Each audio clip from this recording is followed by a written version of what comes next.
حضور میں ایک مربی کی بیوی ہوں اور ساتھ میں وقف نو کی تحریک میں بھی شامل ہوں الحمدللہ. اور کس مربی کی بیوی ہو؟ جی کس مربی کی بیوی ہو؟ ٹورانٹو میں بھی پڑھے ہیں وہ لاسٹ ایئر میں. طاہر احمد چودھری ان کا نام ہے. اچھا. تو جس کی وجہ سے مجھ پہ جہاد نفس لازم ہے، لیکن بعض اوقات ایسی کیفیت طاری ہو جاتی ہے کہ لیکن نہ چاہتے ہوئے بھی وہ خواہشات غالب ہو جاتی ہیں آپ پہ. تو ایسا کیا کرنا چاہیے کہ آسانی سے ہم ان خواہشات کو دبا سکیں تاکہ وہ ہم پہ غالب نہ آئیں؟ سوال یہ ہے، پہلی بات یہ تو ہے کہ اللہ ہر وقت یاد رہنا چاہیے.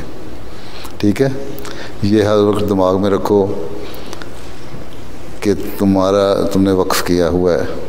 وقف زندگی کی بیوی وقف ہوتی ہے، اور وقف نو نے تو ویسے خود بھی وقف کیا ہوا ہے. ٹھیک ہے، دوہرا وقف ہے تمہارا، ایک وقف نو کا وقف، ایک وقف زندگی کی بیوی کا وقف. اس لیے اگر ایسی خواہشات ہوتی ہیں، دنیاوی خواہشات ہیں نا، ایک تو یہ کہ دنیاوی خواہشات کس قسم کی ہوتی ہیں؟ دنیا دیکھ کے، پیسہ دیکھ کے.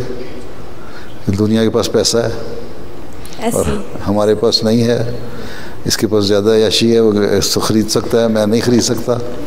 یہ چیز وہ لے سکتا ہے، میں نہیں لے سکتا.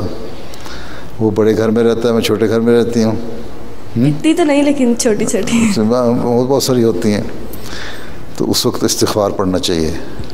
ٹھیک ہے، استغفار پڑھو بڑا غور سے کہ اللہ تعالیٰ استغفار سے بھی ایک تو کشائش پیدا کر دیتا ہے، دوسرے قناعت پیدا کر دیتا ہے. میں نے اپنے تجربے میں دیکھا ہے، وہاں گھانا میں رہا ہوں، وہاں جیسے حالات کہیں بھی نہیں تھے. جو الاؤنس ہوتا تھا، تمہارا تو الاؤنس مہینہ چل جاتا ہے، ہمارا تو الاؤنس 15 دن میں ختم ہو جاتا تھا. پھر ہمیں پتہ ہے کس طرح گزارا کرتے تھے. ٹھیک ہے، اور میں نے نہ کبھی کہیں سے پیسے منگوائے، نہ گھر سے منگوائے، نہ کچھ، جس طرح بھی ہوا گزارا کروا لیا. اور میری بیوی بچوں نے بھی ساتھ دیا. ٹھیک ہے، تو پہلی چیز یہی ہے کہ خیال نہیں آنا چاہیے. یہ سمجھو میں نے وقف کیا ہے.